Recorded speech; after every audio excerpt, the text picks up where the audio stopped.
मैं डॉक्टर भामा अग्रवाल आपके अपने यूट्यूब चैनल पर आपका स्वागत करती हूँ, अभिनंदन करती हूँ। आइए प्यारे बच्चों, आज हम ध्रुव स्वामिनी नामक नाटक का अध्ययन शुरू करते हैं। इस नाटक के अध्ययन से पूर्व इसे सरल और सहज बनाने के लिए हमें इसकी भूमिका को समझना होगा, जो इस प्रकार है। ध्रुव स्वामिनी नाटक छायावादी साहित्यकार जयशंकर प्रसाद द्वारा रचित है, जो 1933 में प्रकाशित हुआ। यह भारतीय इतिहास के स्वर्ण युग गुप्त काल की पृष्ठभूमि को लेकर रचा गया। इसमें पुरुष सत्तात्मक समाज के शोषण के विरुद्ध नारी के विद्रोह द्वारा उसके अस्तित्व, अस्मिता, अधिकार, अनुचित विवाह से मोक्ष तथा पुनर्लगन की समस्या का समाधान प्रस्तुत किया गया है। यहाँ समुद्रगुप्त की मृत्यु से लेकर चंद्रगुप्त के राजा बनने तक के समय के घटनाक्रम को 3 भागों में विभाजित किया गया है। पात्र सूची: ध्रुव स्वामिनी, मंदाकिनी, कोमा, चंद्रगुप्त, रामगुप्त, शिखर स्वामी, पुरोहित, शकराज, खिंगिल, मिहिरदेव, सामंत कुमार, शक सामंत, प्रतिहारी, प्रहरी, दासी, कुबड़ा, बोना, हिजड़ा, नर्तकियां। प्रथम अंक इस प्रकार है। स्मरणीय बिंदु: नंबर 1, प्रथम अंक का आरंभ पर्वतीय प्रदेश में रामगुप्त के युद्ध शिविर में ध्रुव स्वामिनी के प्रवेश से होता है। नंबर 2, यह विजय अभियान केवल बहाना है। वास्तव में ध्रुव स्वामिनी के हृदय में चंद्रगुप्त के प्रति भावों का पता लगाना है। नंबर 3, इस कार्य के लिए रामगुप्त ने अपनी बहन मंदाकिनी को दासी के रूप में नियुक्त किया है, जो अपने उद्देश्य में सफल होती है, अर्थात वो ध्रुव स्वामिनी के हृदय में चंद्रगुप्त के प्रति कोमल भाव हैं, यह जान लेती है।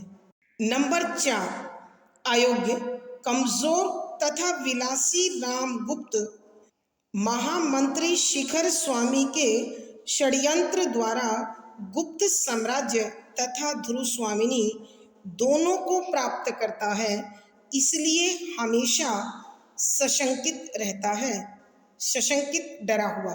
नंबर 5, रामगुप्त की अयोग्यता को जानकर शकराज उसे घेरकर युद्ध के लिए ललकारता है। नंबर 6, रस विलास में डूबा रामगुप्त कोई उत्तर नहीं देता तो शकराज 2 शर्तों के साथ संधि प्रस्ताव भिजवाता है अथवा भेज देता है।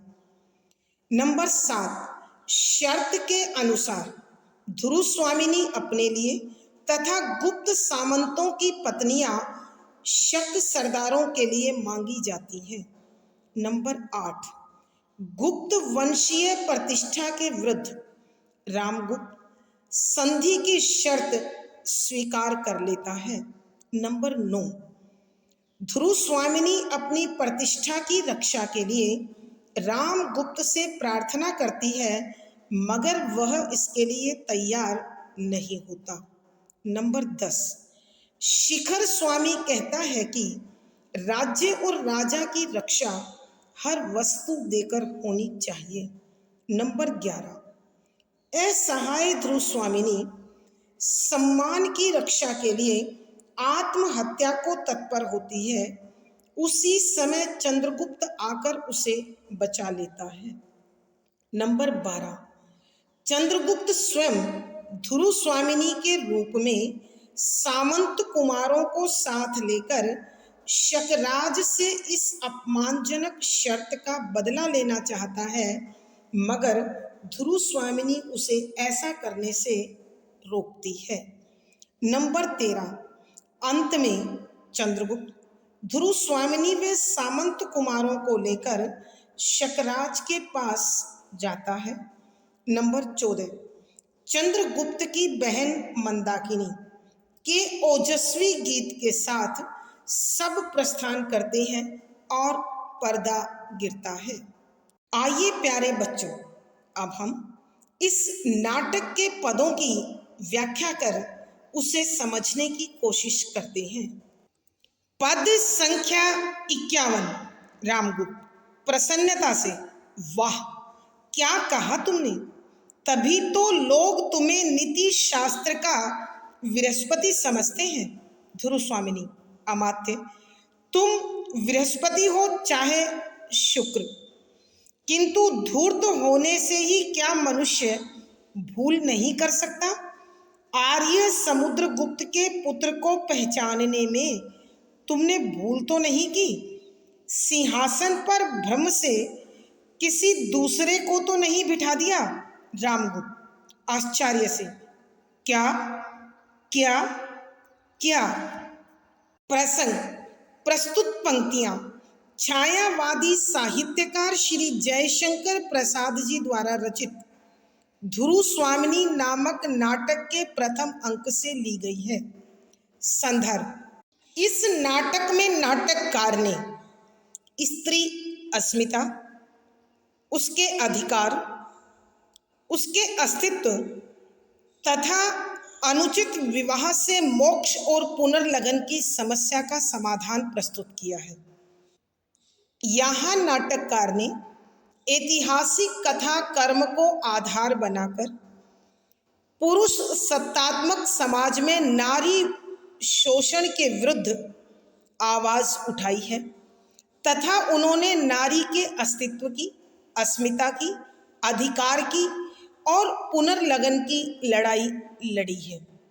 यहाँ उस घटना का उल्लेख वो कर रहे हैं जब शकराज के संधि प्रस्ताव के कारण जो राजनीतिक व्यवस्था की व्याख्या अमात्य ने उन्हें दी है, उसे सुनकर रामगुप्त बड़ा प्रसन्न होता है और अमात्य को यानी शिखर स्वामी को वह नीति शास्त्र का बृहस्पति कहता है।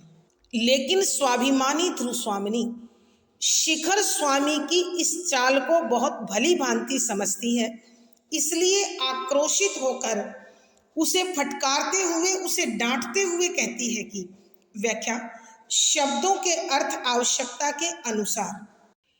यहाँ जब शिखर स्वामी राज्य रक्षा के लिए, राष्ट्र रक्षा के लिए राजा रानी कुमार अमात्य सबके विसर्जन की बात करता है, सबके बलिदान की बात करता है, तो ध्रुव स्वामिनी आक्रोशित होती है, क्रोधित होती है, खिंचती है, क्योंकि किसी भी वंश की नारी की रक्षा करना उस वंश के पुरुषों का और खास तौर से उसके पति का दायित्व होता है। लेकिन यहाँ रामगुप्त अपने इस दायित्व को निभाने के लिए तैयार नहीं है। यहाँ शिखर स्वामी की व्याख्या की प्रतिक्रिया स्वरूप रामगुप्त प्रसन्नता से भर जाता है और कहता है, वह क्या कहा तुमने, कि हे अमात्य आपने क्या कहा, बहुत बढ़िया उत्तर है। इसीलिए तुम्हारे इस नीति ज्ञान के कारण ही सब लोग आपको नीति शास्त्र का बृहस्पति मानते हैं, अर्थात नीति शास्त्र का गुरु स्वीकार करते हैं, बृहस्पति देवताओं का गुरु, कि तुम्हें बृहस्पति का संबोधन देकर बुलाते हैं, अर्थात नीति शास्त्र के क्षेत्र में आपके इस ज्ञान के कारण सभी आपका अत्यधिक सम्मान करते हैं। लेकिन जब रामगुप्त इस प्रकार शिखर स्वामी की प्रशंसा करता है तो महादेवी अर्थात ध्रुव स्वामिनी आक्रोशित हो जाती हैं, क्रोधित हो जाती हैं और वो अमात्य को फटकारते हुए कहती हैं कि अमात्य तुम बृहस्पति हो चाहे शुक्र, कि हे अमात्य तुम्हें चाहे संसार के लोग बृहस्पति मानते हो अर्थात देवताओं का गुरु मानते हो अथवा शुक्राचार्य राक्षसों का गुरु स्वीकार करते हो, परंतु मैं मानती हूँ कि तुम अत्यधिक कपटी चरित्र वाले व्यक्ति हो। लेकिन चाहे कोई कितना भी कपटी हो, धूर्त माने होता है कपट, कपट करने वाला, कपटी व्यक्ति, कि चाहे तुम कितने भी कपटी क्यों ना हो, चाहे तुम कितने भी धोखेबाज क्यों ना हो, कितने भी चालबाज क्यों ना हो, लेकिन क्या चालबाज व्यक्ति से गलती नहीं हो सकती? वो भी गलती कर सकता है। और फिर ध्रुव स्वामिनी शिखर स्वामी से प्रश्न करती है कि आर्य समुद्रगुप्त के पुत्र को पहचानने में तुमने भूल तो नहीं की? कि हे अमात्य, क्या तुम आर्य समुद्रगुप्त के पुत्र को सही तरीके से पहचानते थे? अर्थात यहाँ महारानी व्यंग करते हुए कहती है कि इतने उच्च खानदान में इस प्रकार का चरित्र भरोसा नहीं होता। अतः वह शिखर स्वामी से ही पूछती है कि कहीं ऐसा तो नहीं कि तुमने आर्य समुद्रगुप्त का पुत्र समझकर किसी और को भ्रम में, भ्रांति में, संदेह में गद्दी पर बैठा दिया हो, उसे गुप्त साम्राज्य का सिंहासन प्रदान कर दिया हो। अर्थात कहने का भाव यह है कि आर्य समुद्रगुप्त के वंश में चंद्रगुप्त के समान धैर्यवान, साहसी, वीर, पराक्रमी, संघर्षी अर्थात संघर्षशील और न्यायप्रिय संतान होनी चाहिए। कहीं तुमने उसके भ्रम में ही, उसी के संदेह में रामगुप्त जैसे कायर, शकी, डरपोक, भीरू, षड्यंत्रकारी व्यक्ति को तो गद्दी पर नहीं बैठा दिया? अगर ऐसा किया है तो तुमने गुप्त वंश के सम्मान को ठेस पहुंचा दी है। रामगुप्त हैरान होकर पूछता है, महारानी ये तुम क्या कह रही हो? तुम्हारा यह कहना कतई उचित नहीं है। आइए प्यारे बच्चों, एक बार फिर इस पद की व्याख्या करते हैं। जब शिखर स्वामी राष्ट्र रक्षा के लिए राजा, रानी, कुमार, अमात्य सभी के बलिदान की बात करता है तो रामगुप्त बड़ा प्रसन्न होता है, खुश होता है और वह शिखर स्वामी से कहता है कि वाह अमात्य, तुमने बिल्कुल सही कहा है। तुम्हारे इसी गुण के कारण ही तो संसार के लोग तुम्हें नीति शास्त्र का बृहस्पति मानते हैं। अर्थात जो स्थान देवताओं के गुरु बृहस्पति का है, वही नीति शास्त्र के क्षेत्र में लोग तुम्हें देते हैं, तुम्हारा अत्यधिक सम्मान करते हैं।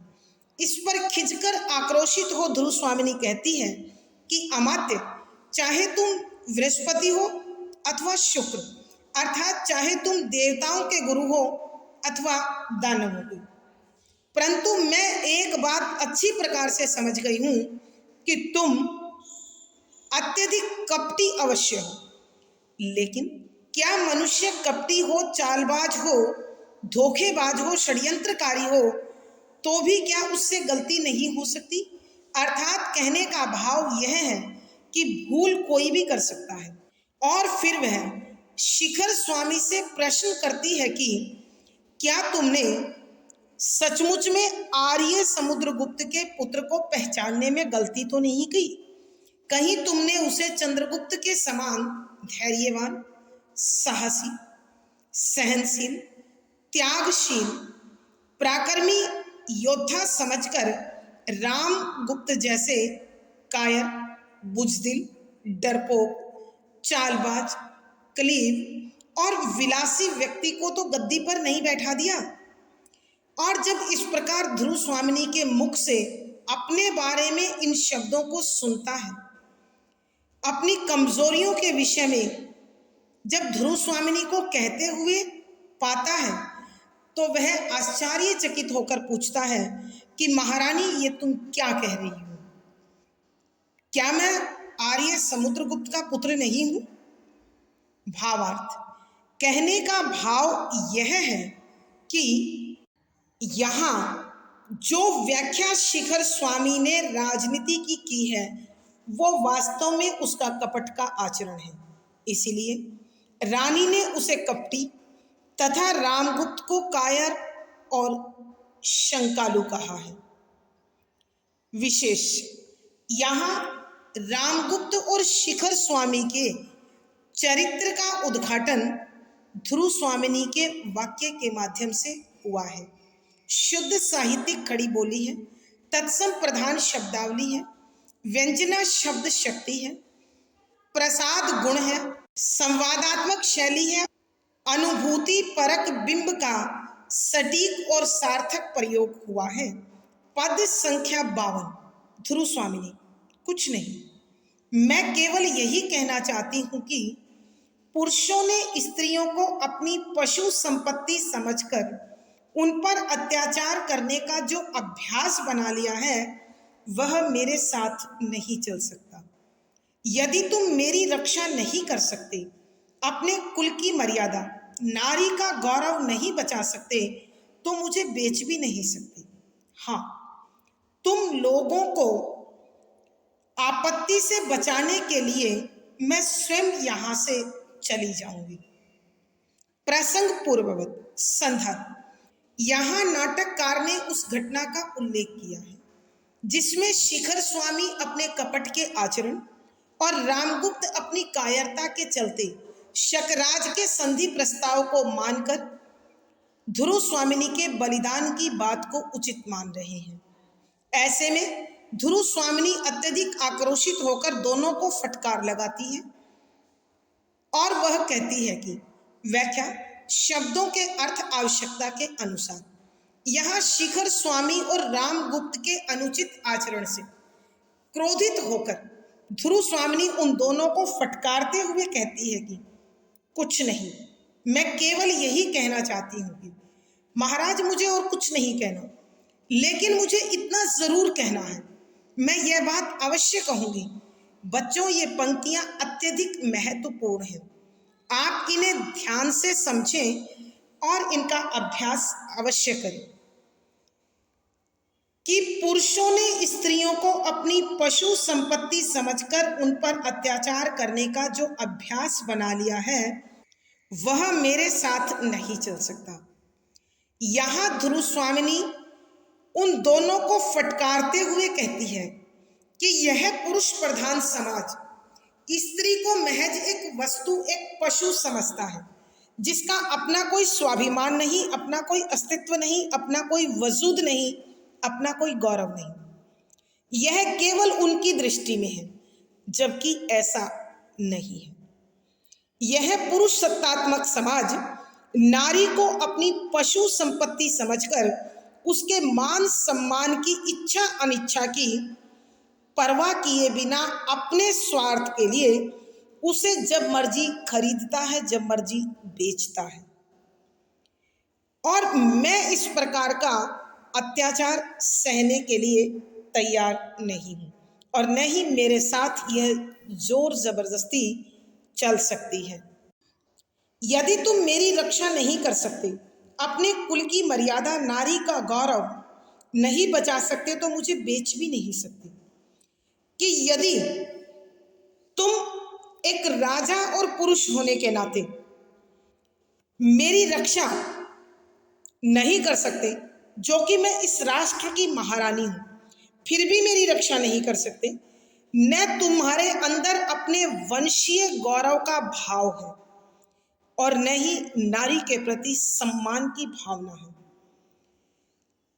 तुम इन सब की रक्षा नहीं कर सकते, तो मुझे बेचने का, मुझे किसी और को उपहार में देने का भी तुम्हारे पास कोई अधिकार नहीं है, कोई हक नहीं है। हाँ, तुम लोगों को आपत्ति से बचाने के लिए मैं स्वयं यहां से चली जाऊंगी। कि ये ठीक है कि मेरे कारण यदि तुम पर कोई आपत्ति होती है, कोई विपत्ति आती है, संकट आता है और आपको यह लगता है कि यह संकट मेरे कारण हुआ है, तो मैं उस संकट से बचाने के लिए इस राष्ट्र को त्याग कर, इस वंश को छोड़कर, आप लोगों को छोड़कर यहां से कहीं बहुत दूर चली जाऊंगी। अर्थात कहने का भाव यह है कि ध्रुव स्वामिनी कहती है कि एक राजा और इस पुरुष समाज ने जो स्त्री पर उसे पशु या निर्जीव वस्तु समझकर अत्याचार करने का अभ्यास बना लिया है, आदत डाल ली है, वो आदत मुझ पर लागू नहीं हो सकती। यदि तुम मेरे सम्मान की रक्षा नहीं कर सकते तो मुझे अपमानित भी नहीं कर सकते। हाँ, आप लोगों को सुरक्षित रखने के लिए मैं आपके इस राष्ट्र को छोड़कर जाने के लिए तैयार हूं। भावार्थ, यहां नाटककार के कहने का भाव यह है कि स्वाभिमान से भरी हुई ध्रुव स्वामिनी इस प्रकार अत्याचार सहने को तैयार नहीं है और उसे यह भेंट के रूप में जाना भी मंजूर नहीं है। विशेष यहाँ ध्रुव स्वामिनी के स्वाभिमानी स्वरूप का पता चलता है। शुद्ध साहित्यिक खड़ी बोली है, तत्सम प्रधान शब्दावली का प्रयोग है, वीर रस है, ओज गुण है, संवादात्मक शैली है, अनुभूति परक बिंब है। पद संख्या 53, शिखर स्वामी मुंह बनाकर राजनीति में ऐसी बातों को स्थान नहीं। जब तक नियमों के अनुकूल संधि का पूर्ण रूप से पालन ना किया जाए तब तक संधि का कोई अर्थ ही नहीं। ध्रुव स्वामिनी, देखती हूं कि इस राष्ट्र रक्षा यज्ञ में रानी की बलि होगी ही। शिखर स्वामी, दूसरा कोई उपाय नहीं। ध्रुव स्वामिनी, क्रोध से पैर पटक कर उपाय नहीं तो न हो। निर्लज्ज अमात्य, फिर ऐसा प्रस्ताव मैं सुनना नहीं चाहती। प्रसंग पूर्ववत संदर्भ, यहाँ नाटककार ने उस घटना का उल्लेख किया है जिसमें शिखर स्वामी अपनी कपटपूर्ण वार्ता के माध्यम से महारानी ध्रुव स्वामिनी का बलिदान राष्ट्र रक्षा में अनिवार्य मान रही है। अर्थात इस बात की आड़ में वह ध्रुव स्वामिनी को शकराज के पास भेंट के रूप में भेज देना चाहते हैं। शकराज व रामगुप्त दोनों सुरक्षित बचे रहे। जब ध्रुव स्वामिनी अपनी रक्षा के लिए राष्ट्र त्याग कर जाने की बात कहती है तो शिखर स्वामी के अरमानों पर पानी फिर जाता है।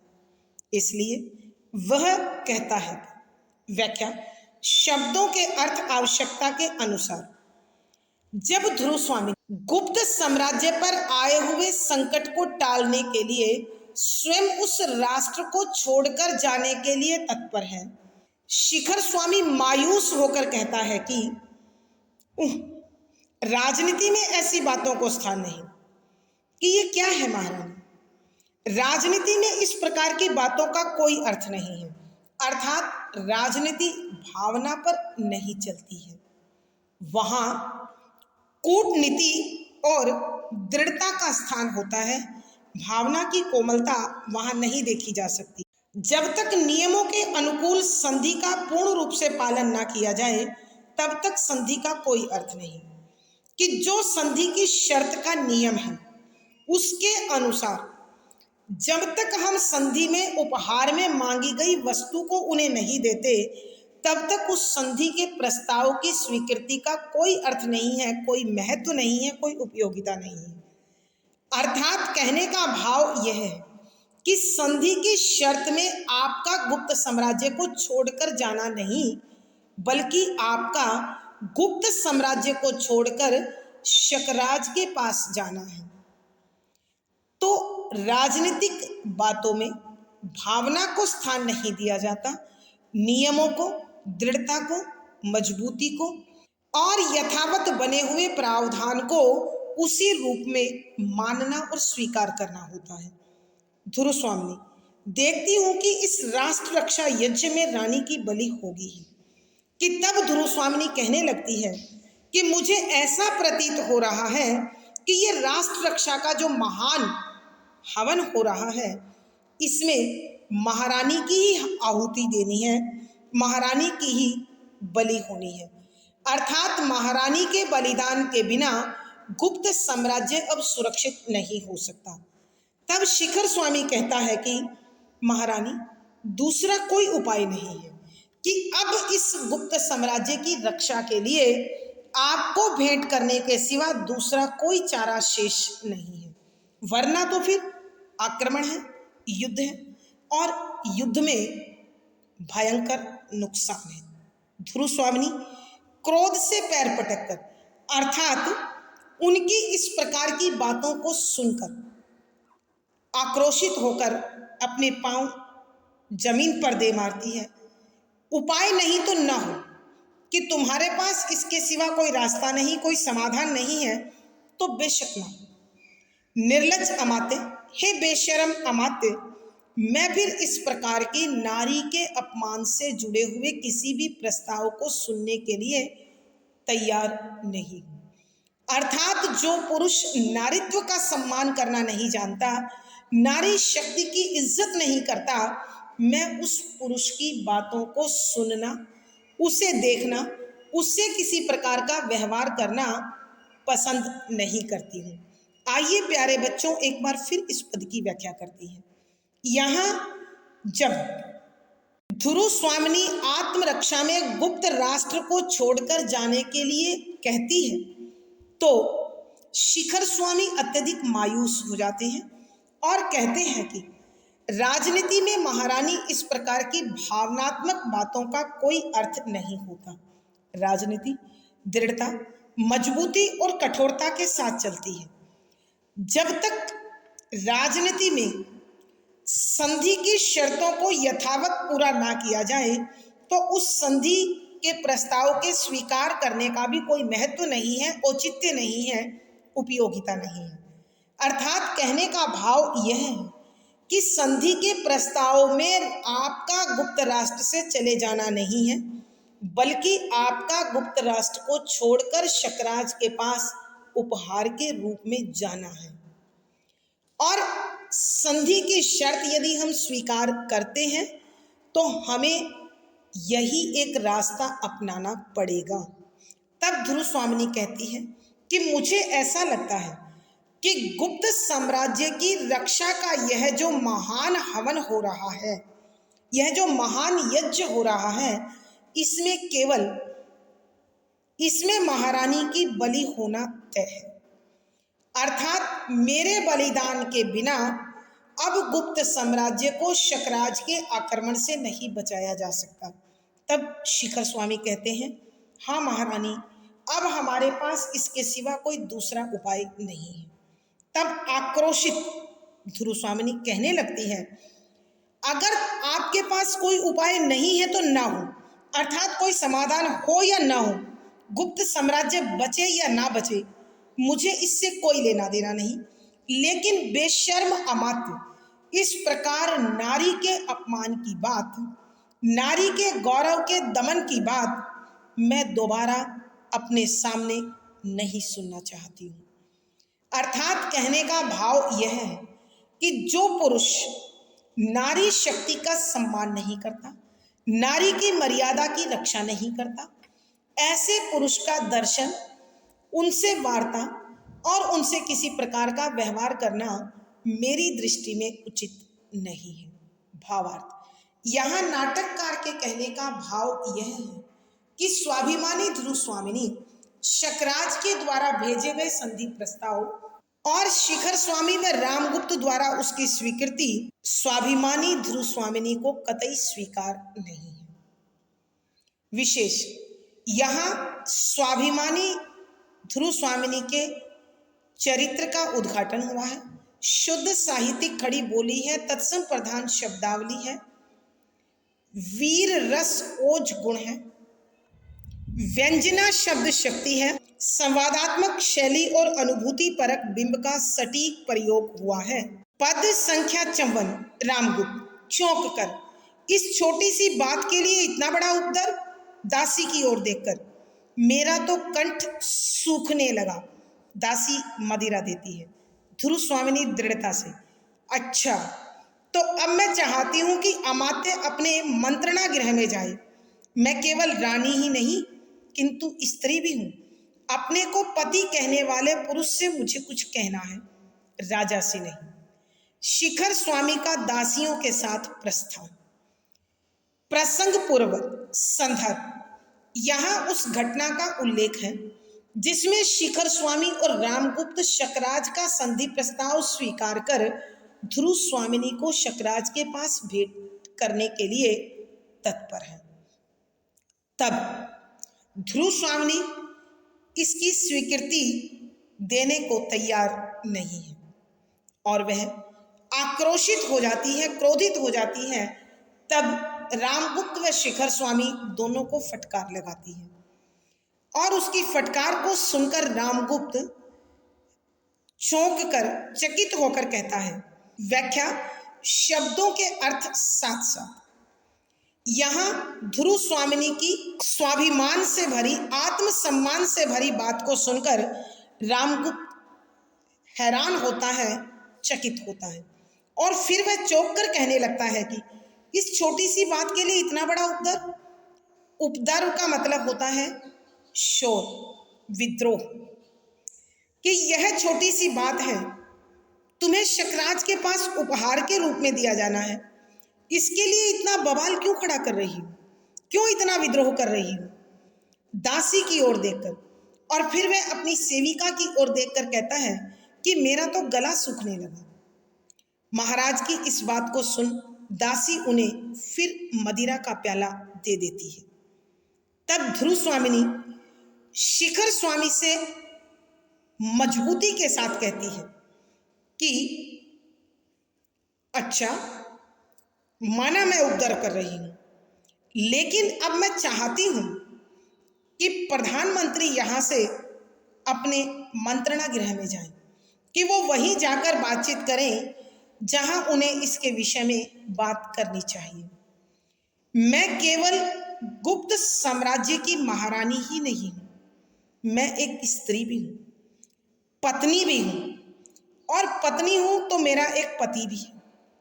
और मैं अब महाराज रामगुप्त से नहीं, राजा रामगुप्त से नहीं, बल्कि अपने पति रामगुप्त से बात करना चाहती हूँ। मुझे उनसे कोई बातचीत कहनी है, अब तुम यहाँ से चले जाओ। तो राजा से बात करते हुए तो अमात्य रुक सकता है, लेकिन पति से बात करते हुए किसी अन्य पुरुष का वहां रुकना उचित नहीं है। यह बात सुनकर शिखर स्वामी अपनी दासियों के साथ वहां से चला जाता है। आइए प्यारे बच्चों, एक बार फिर इस पद की व्याख्या करते हैं। यहाँ जब ध्रुव स्वामिनी अपने आप को उपहार की वस्तु नहीं मानती है, स्वाभिमान और आत्मसम्मान से भरकर अपनी रक्षा के लिए गुप्त साम्राज्य को छोड़कर जाने को तैयार हैं, तब रामगुप्त बड़ा आश्चर्यचकित होता है, हैरान होता है और फिर वह हैरान होकर कहता है कि इस छोटी सी बात के लिए इतना बड़ा उपद्रव, कि तुम्हें शकराज के पास जाना है, मामूली सी बात है, उसके लिए इतना बवाल, इतना विद्रोह, इतना शोर शराबा। और फिर वह दासी की ओर मुड़कर कहता है मेरा तो गला सूखने लगा। तब दासी उसे एक मदिरा का प्याला थमा देती है। ध्रुव स्वामिनी मजबूती के साथ शिखर स्वामी से कहती है कि मैं चाहती हूं कि अब अमात्य मेरे कक्ष से चले जाएं, वो अपने मंत्रणा गृह में जाएं, अपने विचार विमर्श करने वाले स्थान पर जाएं और वहीं पर बैठकर इस युद्ध और संधि की शर्तों पर विचार करें। मैं केवल गुप्त साम्राज्य की महारानी ही नहीं हूं, बल्कि एक स्त्री भी हूं और किसी की पत्नी भी हूं। तो जो पुरुष मुझे अपनी पत्नी और अपने आप को मेरा पति कहता है, अब मुझे उससे कुछ कहना है, उससे कुछ बात करनी है, राजा से नहीं करनी है। अर्थात कहने का भाव यह है कि जब राजा से बात करनी हो तो वह अपने दरबारियों के साथ बैठा रह सकता है, मगर जब पत्नी को अपने पति से बात करनी हो तो इस रिश्ते के बीच किसी दूसरे का कोई स्थान नहीं होता। अतः पति से बात करते समय किसी दूसरे पुरुष का वहां रुकना उचित नहीं है। यह बात सुनकर शिखर स्वामी अपनी सेविकाओं के साथ वहां से चला जाता है। भावार्थ। यहाँ नाटककार के कहने का भाव यह है कि ध्रुव स्वामिनी ने आत्मरक्षा के लिए रानी बनकर राजा से बात कर ली है, लेकिन अब पत्नी बनकर अपने पति से बात करना चाहती है कि पति उसकी रक्षा में क्या कर सकते हैं। विशेष यहाँ महारानी ध्रुव स्वामिनी के स्वाभिमानी होने का पता चलता है और उनकी व्यवहार कुशलता का भी हमें ज्ञान होता है। शुद्ध साहित्यिक खड़ी बोली है, तत्सम प्रधान शब्दावली है, व्यंजना शब्द शक्ति है, प्रसाद गुण है, संवादात्मक शैली है और अनुभूति परक बिंब का सुंदर सटीक प्रयोग हुआ है। आज की कक्षा में प्यारे बच्चों इतना ही। अगली वीडियो में फिर मुलाकात होगी। पिछली वीडियो का लिंक डिस्क्रिप्शन बॉक्स में मिल जाएगा। आशा है पढ़ा गया विषय आपको समझ में आया होगा। अपने भाव व विचार कमेंट बॉक्स में लिखें। वीडियो को लाइक करें, शेयर करें और चैनल सब्सक्राइब करें। आपका दिन और जीवन मंगलमय हो, इसी शुभकामना के साथ आभार, धन्यवाद।